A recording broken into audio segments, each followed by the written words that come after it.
ولقد يسرنا القرآن للذكر فهل من مدكر.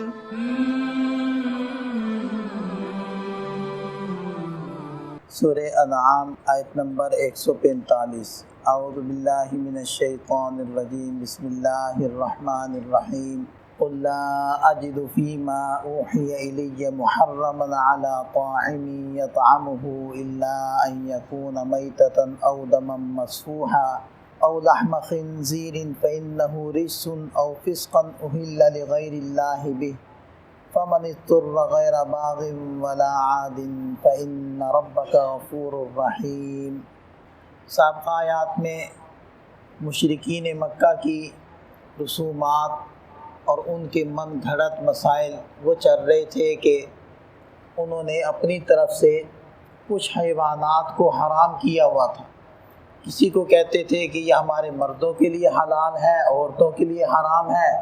کسی کو کہتے تھے کہ یہ سب کے لیے حلال ہے.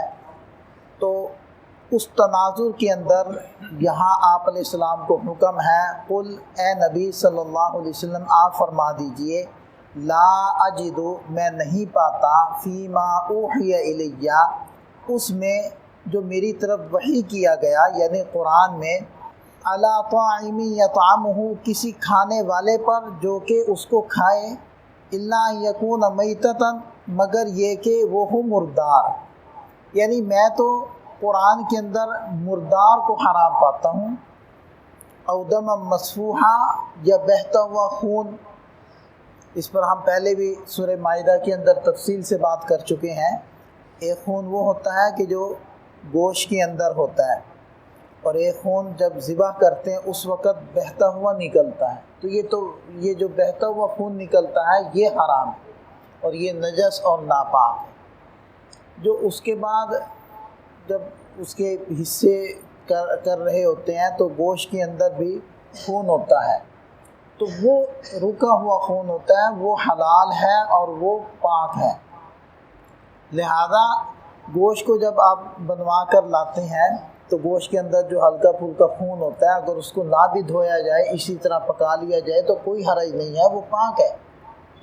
لیکن جب بہہ رہا ہوتا ہے، جب آدمی ذبح کر رہا ہوتا ہے نا، اس وقت بہنے والا جو خون ہوتا ہے وہ ناپاک ہوتا ہے. اسی کو کہتے ہیں دم مسفوحا او لحم خنزیر یا خنزیر کا گوشت.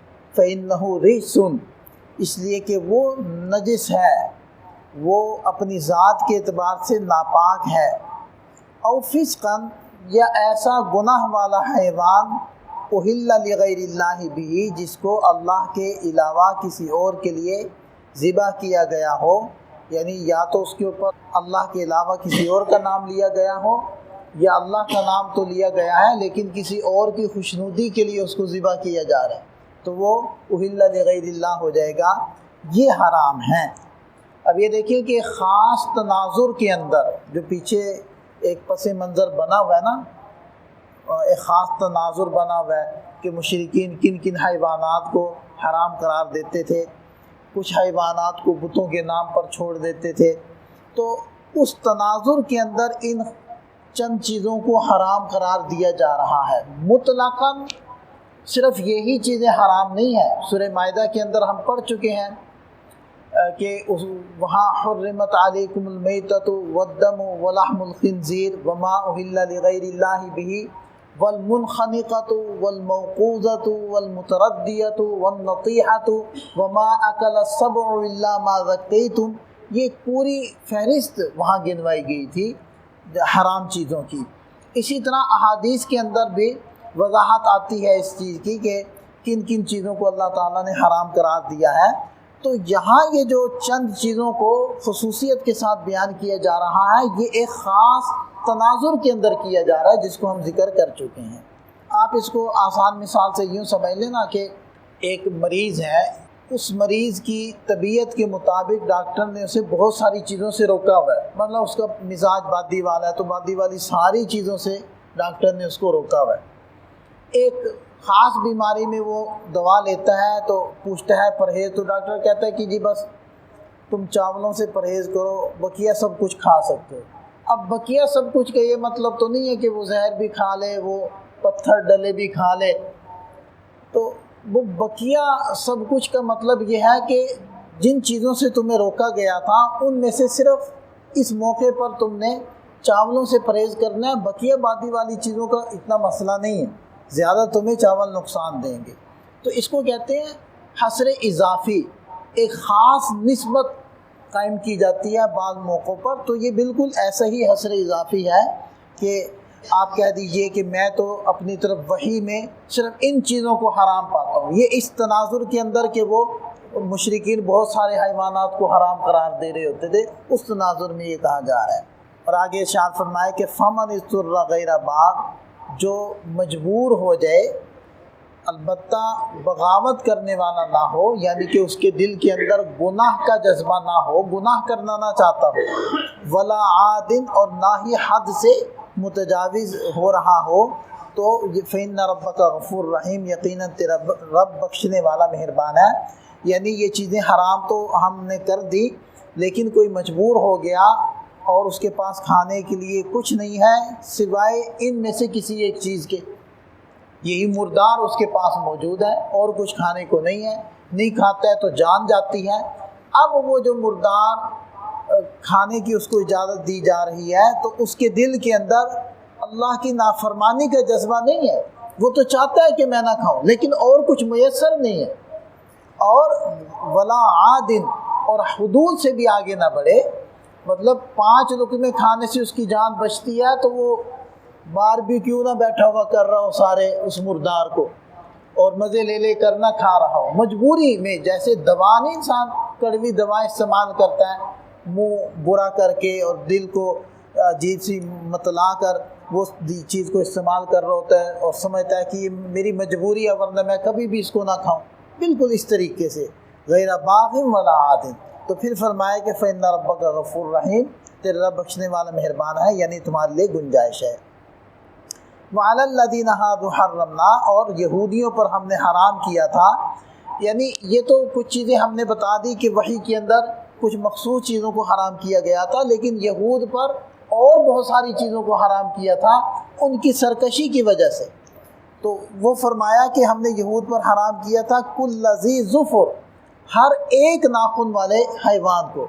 بعض حیوانات تو وہ ہوتے ہیں نا جن کے جو کھر ہوتا ہے وہ بیچ میں سے کٹا ہوا ہوتا ہے، وہ 2 ناخن بن جاتے ہیں، جیسے گائے بھینس ہے، بکری ہے، وہ بیچ میں سے کھر کٹا ہوا ہوتا ہے۔ لیکن بعض حیوان ایسے ہیں جن کے ایک ہی کھر ہے، جیسے گھوڑے کا ایک کھر ہے، اس جیسے جانور مراد۔ تو جن کا ایک ناخن تھا، ایک کھر تھا، ایسے حیوانات کو ہم نے یہود پر حرام کر دیا تھا۔ وَمِنَ الْبَقَرِ وَالْغَنَمِ، اور گائے اور بکری، حرمنا علیہم شحومہما، ان کی چربی کو ان کے اوپر حرام کر دیا تھا، الا ما حمل ظہورہما، البتہ جو چربی ان کی پشت میں ہے، او الحوایا، یا آنتوں کے ساتھ لپٹی ہوئی ہے، او مختلط بعظم، یا جو ہڈی کے ساتھ لگی ہے، اس کی اجازت تھی، بقیہ چربی کو حرام کیا تھا۔ ذالک جزیناہم ببغیہم، یہ ہم نے ان کو بدلہ دیا تھا ان کی بغاوت کا، سرکشی کا، نافرمانی کا۔ وَإِنَّا لَصَادِقُونَ، اور ہم سچ کہہ رہے ہیں۔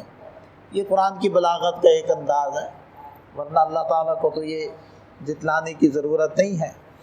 فَإِن كَذَّبُوكَ، اگر وہ آپ کو جھٹلائیں، فَقُلْ رَبُّكُمْ، آپ کہہ دیجئے کہ ذو رحمت واسعہ، آپ کا رب بڑی وسیع رحمت والا ہے، یعنی تم توبہ کرو گے تو اللہ تعالیٰ تمہاری توبہ قبول کر کے تمہیں معاف کر دے گا۔ ولا يرد بأسه، اور اگر توبہ نہیں کرو گے، سرکشی پر اڑے رہو گے، تو یہ سن لو، ولا يرد بأسه عن القوم المجرمین، اس کا عذاب مجرم قوم سے ٹلایا نہیں جا سکتا، پھر کوئی اس کو روک نہیں پائے گا، یہ بھی سمجھ لو۔ اللہ تعالیٰ ہمیں سمجھ عطا فرمائے، عمل کی توفیق عطا۔ عذاب اللہ کا کوئی مخصوص نہیں ہوتا کہ خاص حالت میں ہی آئے گا، عذاب کسی بھی شکل میں آ سکتا۔